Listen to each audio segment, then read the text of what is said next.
This is Hidden Killers Live with Tony Bruschi, Stacey Cole, and Todd Michaels. The Innocence Project says nearly a third of DNA exonerations involve false confessions. I mean, this is obviously kind of a new thing we're coming about now with the DNA technology that exists and looking back at these older cases. Bob, I want to ask you, I mean, as a defense attorney, how difficult is it to take on a case or handle this when you are taking on a client that gave a false confession, that's coming to you saying, look, they pushed me. They made me say this. This is not what I really wanted to say, but now it's on the record. And now you got that mountain to climb up as you're trying to defend someone's innocence. It's not optimal. It's not an optimal situation. Obviously, it's one of those situations where, the first thing you're going to do if you have a confession, if your client has made a statement, is you got to look at the other evidence, right? So in this particular case, you had two guys that had made statements, and one was Michael Scott and the other was Robert Springsteen. Those were the two guys who ultimately were convicted. Okay. Mm-hmm. So these guys were actually wrongfully convicted. Maurice Pierce and this Forrest Wellborn, who were the two other kids out of the four, they never actually ended up going to trial and getting convicted. So the charges were dropped on both of them at some point. But these two guys, so initially all you have is their confessions against one another that are not consistent at all, completely inconsistent with what happened inside of that yogurt shop. Yeah. So you've got that. But the difference between Robert Springsteen and Michael Scott in this case was that there was somebody that, and I don't know if you watched the documentary, but it was kind of the tattooed blonde woman. So when she had made a claim that Michael Scott had confessed to her at a party, that she had said that he did it. And then when the cops are investigating her, turns out, she's like, oh yeah, well, he gave me all kinds of details, but I couldn't remember any of them. But they had this kind of corroborating witness here. So that Michael Scott thing was a little bit different than Springsteen, because all they had on Springsteen was Michael Scott's confession. Yeah. So when I have a confession thing, I'm coming in and I'm looking, what other evidence do they have? Because I assume if my client is sitting there telling me, I'm telling you, man, they bullied me into doing that thing. I honestly don't have a recollection of saying it, because they got my head that fucking twisted, by the time that thing was done. So I'm telling you, I didn't do this thing. You're just going to have to trust me on it. So if I have that as my baseline in terms of saying, okay, I've got to look at the conditions of the interrogation and I'm going to have to challenge that. But the other part of it is, because I don't think if you have a single confession and it's something of the nature I did it, that is a confession. That's something that I'm looking at and I'm saying, okay, I can overcome that, because I'm just going to say that the cops are browbeating the fuck out of my client for 18 hours straight. And, he was just saying what they needed. He thought that they needed to hear in order to let him walk out of that police station. So, but where you have the problem is where you have other powerful evidence against you, right? So that becomes a different thing. So it's like, that's really what I'm looking at. I mean, you're always going to be able to legally challenge whether or not a confession was voluntarily given, right? So, I mean, you're going to be able to have the opportunity to do that as a lawyer. It's not optimal, I mean, my number one rule for my clients is shut the fuck up. You never talk to the cops. I don't care if you're innocent or guilty. You don't talk to the cops without a lawyer present, unless you're a fucking moron, unless you want to get railroaded, unless you want to give up some shit that you had no intention on giving up, or giving up something that you have no idea actually happened and they've tricked you into thinking that it did. So you just do not go into a police station or get interviewed by law enforcement without an attorney, period, end of conversation. That doesn't make you shady. It makes you smart. In this day and age, you just have to understand that everybody's got something driving them. And when you're talking about a cop or a couple of cops, their drive is to get an arrest on something and ultimately try to get a conviction on a case, especially if it's a case that they've been investigating. Yeah. Because there's all kinds of crimes, shit that they see that's going on contemporaneously. That's a completely different thing than if you're a homicide dick and you're out there investigating for years. you know, and you're becoming obsessed with the case. So, you know, I mean, the confession thing is the problem with it, Tony, is that by the time you get to trial, you're then left with trying to convince 12 people of that thing that I was talking about 15 minutes ago. Yeah. That people actually do make false confessions. Yeah. And it's a simple fact, but it's trying to convince people of a fact that they're hesitant to believe. And that's the difficult thing with all this. In this case, in the yogurt shop case, I mean, we try to have a system of checks and balances that can weed things out, the judge being one of them.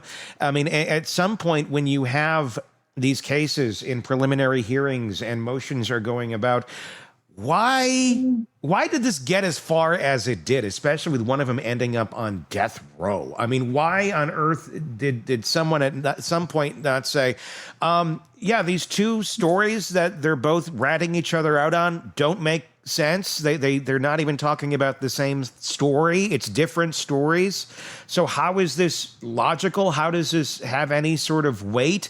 Is it, I mean, obviously within those jurisdictions, they're on the team too of well, we want justice for our community. Is it the narrow-mindedness of sometimes the prosecutors, the judge, the police, everybody is not operating as independently as they should, where you can have the checks and balances going on? I mean, when you say the checks and the balances, you know, when you're talking about the criminal justice system, the checks and the balances in that equation are defense attorneys. Yeah. We're the fucking checks and the balances. Sure. You know what I'm saying? But within the system, if you don't want a wrongful conviction, if somebody just looks at us and goes, okay, I see your work over here and I believe you think you're on the right path, but look, this just doesn't add up. And yeah. it seems nobody wants to tell anybody their work is bad. I know. Yeah. And it's like, it's one of those things where you're sitting there thinking about it and you're like, okay, how do I tell my boss that this case is shit? Like, because I have friends that have like been prosecutors and they were just assistant state's attorneys, you know, but they had a boss. And, you know, I've always been trying to ask these candid questions of these fucking people. I'm like, all right, so dude, like when you open a case and, you know, you open the file and you're reading through it and you realize that you have like a shit case, can you go to your boss and be like, this is like, I don't want to fucking try this case. It's a piece of shit, you know? And from the few people that I've spoken to that have been, I feel like honest to me about how those things operate. Like they're like, no, you know, if my boss has told me to move forward on the case, I'm moving forward on the case. And I have very little ability to stop that from happening, if any. So, you know what I mean? Like, people need to understand how the politics of that office work. You know, you have young prosecuting attorneys, sometimes 23, 24, 25, no life experience. They're going in there. If they're in the felony courtroom, you know, and they're not kind of the head attorney in that room, then they're relatively new to trying cases and they're relatively new to being an adult and being out in the world. And, you know, they don't have that life experience that is so invaluable for investigators and prosecutors both. Oh, yes. Yes. I was dying of thirst. Thank you. Hey, wait a minute. How do you get a delivery like that? Because my wife is the best. The best, baby. Yeah, sorry. Well, we do this live thing now, so it's a little more of a more casual vibe. I'm allowed to grab my coffee and drink. Yes, you are. I ate yogurt and stuff. Just sorry, that's probably not appropriate to eat during this segment, but that's all I had. I know. Yogurt and stuff. You're always eating meat sticks. Let's be honest. Meat stick. Nope. Today was yogurt. Oh, be kind. I did not get my meat stick today, so yeah, huge deficit over here. Wow. If we were to look back at this, and because obviously, and I want to talk about the folks who've gone through hell on this, and obviously now they did not do it. But the rumors have continued throughout the years, and they get looked at strange ways. Oh, I wonder he got away with this. Everybody has their judgments. Obviously, it wasn't them. So what does the future hold for the surviving accused today? Do we have lawsuits in the future? I know that there is like a fund for people who have been wrongly accused in Texas. I believe it's like $80,000 a year they get. But I mean, come on, you stole all this time from these people, and now that they truly do have the right person, is there any now new legal repercussions or motions or moves that they can make for some justice here for themselves, for them being wrongly accused and those years of their lives stolen? It's a 1983 claim, violation of your civil rights, and there is a statute there in Texas. And honestly, I don't know what the situation is with how there's an interplay between that statute that they have and the ability to be able to bring another, like you can't double dip on it, right? So they're going to, people that understand the law down in Texas are going to have to look at it, because obviously now there's pretty definitive evidence that like these guys were factually innocent and they have been exonerated. Here's the problem with it, T, is like we're talking that this is a case that went down in 1991. Yeah. Right. And like, so these guys ended up not going to trial until like 1999. So but there was this cloud of first suspicion and then this cloud of guilt that followed them. So in 2009 or 2008, leading into 2009, both Scott and Springsteen got out based on the Supreme Court of the U.S., had dropped a new case, and it was a Sixth Amendment case saying that, look, you absolutely cannot convict somebody on the fact that you're using that person's confession without bringing that person into court so that the accused can confront their accuser, meaning the person who gave the co-confession. So in both of those cases, wherein the primary piece of evidence was the confession,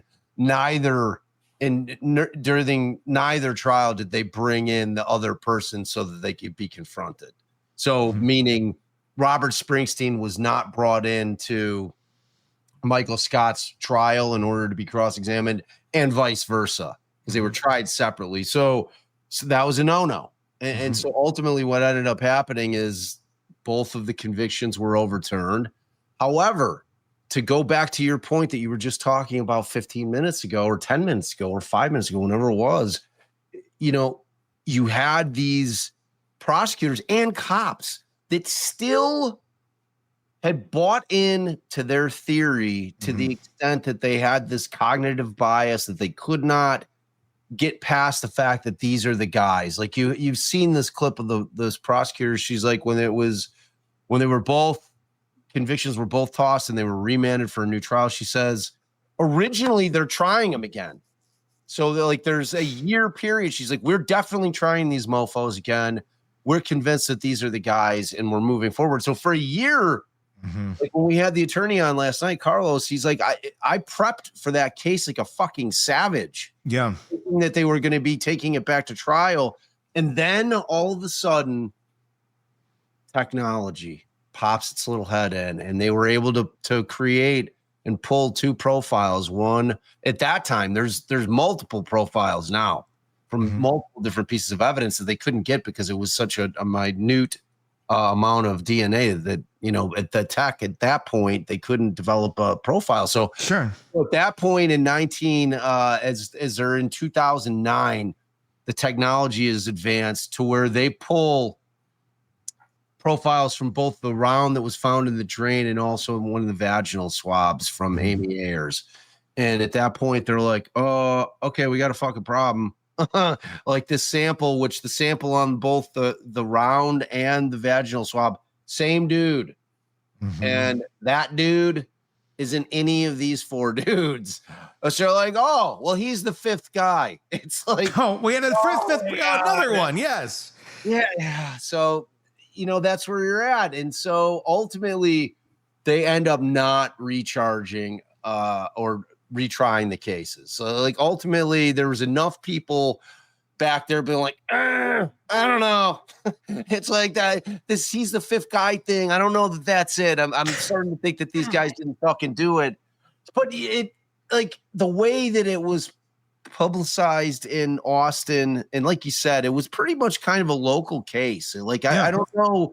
I had never, frankly, I'm embarrassed to admit, I'd never heard of it. I didn't either. No. Until this documentary, like, and then I start seeing them like it's one of the biggest things ever happened in Texas, which just goes to show, like I have like Texas is like it's like an entirely different country. It's not, I don't know what the fuck's going on down there. They wear big hats there, bigger hats than I've ever seen. They even wore them to the thing yesterday. Yeah, don't mess with Texas. Did you guys see the one guy that looked like Wilford Brimley sitting there? I did. Okay. Yeah. It was going to be inappropriate for me to bust in and say that. I it thought would at that have. point, Like, that's one of the dads. That's what I was thinking that while we were watching that last hour. I'm like, who knew Wilford Brimley was still alive? Yeah. Man, I love Wilford. Wilford Brimley was fucking great. And he was like, the guy looked like it looked like he was going to eat some Quaker Oats. He was ready to go. Hell yeah. Yeah. He was pumped. He was pumped. It's like the unmasking of who actually did this was so profoundly it was very encouraging in so many different ways for like. But like the point that I was getting to about these guys, and then I'll wrap it up on that portion of the question, is that the shroud of guilt just followed them even though they weren't tried again. Yeah. You know what I mean? It's like there is no normal life for these fucking guys. And like I know one of them moved to West Virginia, but like this thing comes out, right? And you're just the trauma. I mean, even if people aren't recognizing you for it, it's part of your identity now. Yeah. And it's an identity that you never asked for. And you can't necessarily escape. And the amount of, and I believe that there was very well-intentioned investigators on this, and there were some that were just ignorant, that refused to not believe that their shit didn't stink. Right. And that I don't know what the repercussions are for that. I don't know if there are repercussions for that other than we need more checks and balances within the systems themselves to be able to say to each other, no, you're off, and be okay with that, and be able to retool directions of where things are going before things just barrel down one way because we're all on team blue, we're all on team whatever. It's like, let's stop being teams, let's start being individual investigators, let's start figuring out what actually makes sense. This is not a team sport. These are people's lives at the end of the day. You can't undo that crap that follows, like this cloud of, was it Pigpen from, Charlie Brown? Yeah. These people, when they're applying for jobs, they're trying to live their lives while this is going on. They can't. They can't even go to a convenience store and fill up their tank without people glaring at them. Their entire lives are destroyed. And it makes me question, could this happen today? Does this happen today? Yes. Yeah. What are you fucking kidding? Yeah. I want to live in the bubble where this doesn't occur. Well, it doesn't. Then you're no better than them, Stacey. Damn it. Yeah, Stacey. Haven't we proven that today? I'm no better than anybody else. But listen, I mean, here's the upside to it, but it's a slippery slope, just like anything. I mean, with the power of the DNA evidence and the ability to use IgG to kind of get over this hump if somebody's not in CODIS, right? Like, because that's what was the gap filler. Yeah. They had a situation like here where you've got the profiles. There's a threshold for CODIS that has to be met in order for anybody. Like the profile has to be good enough.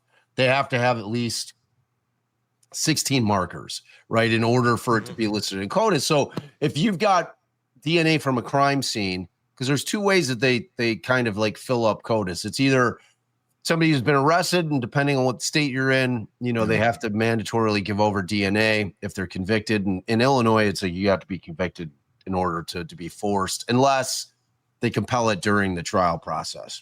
Mm-hmm. but it like, and then there are other states where as soon as you're arrested, they're taking a fucking swab. You're in the system, motherfucker. Mm-hmm. And the other way that they source it is from crime scene. So when they go around and they pull up swabs. So, and then all of those are put into CODIS. And then, so in this situation where you have the ability to develop the profile, they can't really, they run them through CODIS, but they're not getting any matches on it. So then they start going to private databases, like for companies that are using private databases, and they go and they're hitting all the different labs in all the country. Just trying to say, okay, we have this profile. We want to see, if you got anything in your system that may not have met the threshold for CODIS that's a match. And then they get this hit in Kentucky, and that's how they get is it Brashers or Brashears? I wonder the same thing. I've heard it so fucking like fancy. To me, it's Brashers. There's like a furniture store here called Brashears, and I don't know. But with that being said, and obviously DNA, if you get caught doing something, your DNA is going into the system for the most part today. But there's all that evidence that sits from decades past that is just sitting in evidence lockers and sitting in filing cabinets and sitting wherever it sits. And to start getting some of that stuff introduced into the system, do you think we are on the verge of seeing, I mean, we have started to see a lot of cold cases being solved. A lot of it has to do with podcasts. A lot of it has to do with people speaking up and saying, let's take a look at this case. And then finally some movement starts happening. People start digging things. But if we, as a system, just started going, we're just going to start going through all of this and start putting it into the system, are we on the verge of starting to see a lot of cold cases being solved absolutely in mass than we have in the past? Yeah. Yes. I mean, I think we're 2 steps away from like straight up fucking Minority Report shit.